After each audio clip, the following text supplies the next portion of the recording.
특별히 아픈 것도 아닌데 자도 피로가 풀리지 않고 하루 종일 기운 없는 만성 피로.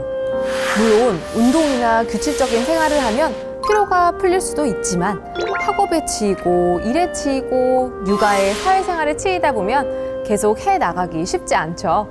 책 나는 왜 쉬어도 피곤할까는 일상생활에서도 쉽게 적용할 수 있는 근본적인 피로회복과 스트레스 관리법 70가지를 소개하고 있는데요. 목욕은 잠들기 1시간 전, 미지근한 물에 10분이 최적.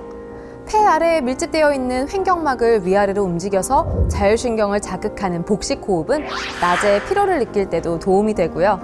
아침 식사엔 부드러운 빵 대신 바게트를, 꼭 술을 마셔야 한다면 맥주로 쭉 마시는 게 좋다고 합니다.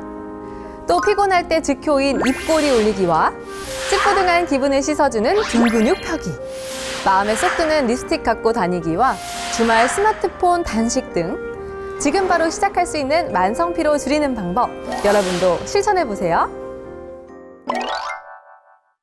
언젠가부터 운동장에서 아이들이 뛰어노는 소리가 줄어들고 있습니다.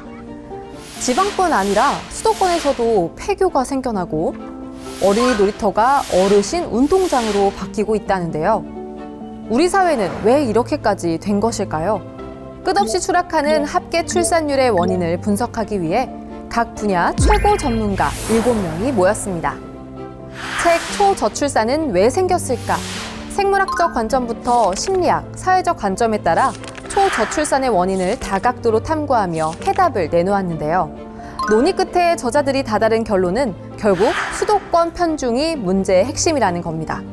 저자들은 책에서 청년들이 서울로 몰리고 인구 밀도가 높아지면서 경쟁이 치열해졌고 결국 그 경쟁이 감내할 수 있는 수준을 넘어서면서 지금 같은 사태를 만들어냈다고 지적했는데요. 이대로 초저출산이 지속된다면 2050년에는 경제 성장률이 0%가 된다는 분석이 나오고 있는 만큼 하루빨리 해결책이 나왔으면 좋겠네요. 만약 사는 사람이 줄면 지역은 재생할 수 없을까요? 특정 지역에 계속해서 관심을 갖고 관계하는 외지인을 뜻하는 관계인구. 책 관계인구의 사회학은 이와 같은 관계인구의 정의와 역할을 통해 지방소멸과 지역소멸에 직면한 곳에서 어떻게 재생 방안을 마련할지 다각적인 차원에서 해답을 제시하고 있는데요.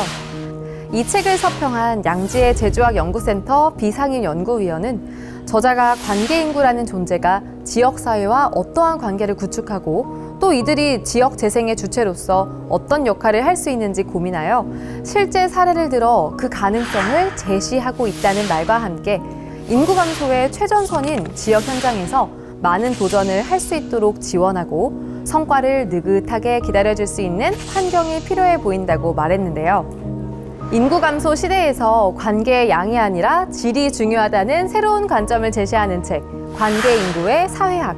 여러분도 한번 읽어보시길 바랍니다. 국회도서관과 함께하는 화제의 책. 첫 번째 책은 슬픈 수족관인데요. 범고래를 너무나 사랑했지만 가두고 전시하는 일에 일조해야 했던 세계 최대 해양 테마파크 전직 조련사인 저자. 책은 저자가 왜 사랑했던 범고래와 일터를 떠날 수밖에 없었는지, 왜 따가운 시선을 받는 내부 고발자가 될 수밖에 없었는지에 관한 진솔한 자기 고백을 담았습니다. 다음으로 소개할 화제의 책은 물고기는 수를 셀 수 있을까?입니다.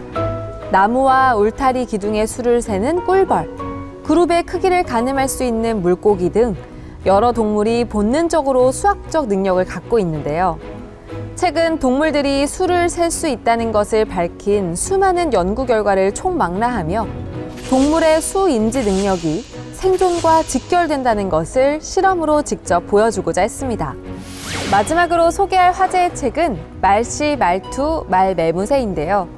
국어학자인 저자는 태어나고 자란 땅에 따라 달라지는 말씨, 세대와 성별 및 지위 등 현재의 위치에 따라 달라지는 말투의 특징을 소개하며 어떻게 해야 아름답고 품격 있는 말매무새와 관계를 가꾸는 데 도움이 되는 원활한 말하기 방법을 갖출 수 있는지를 궁리했습니다.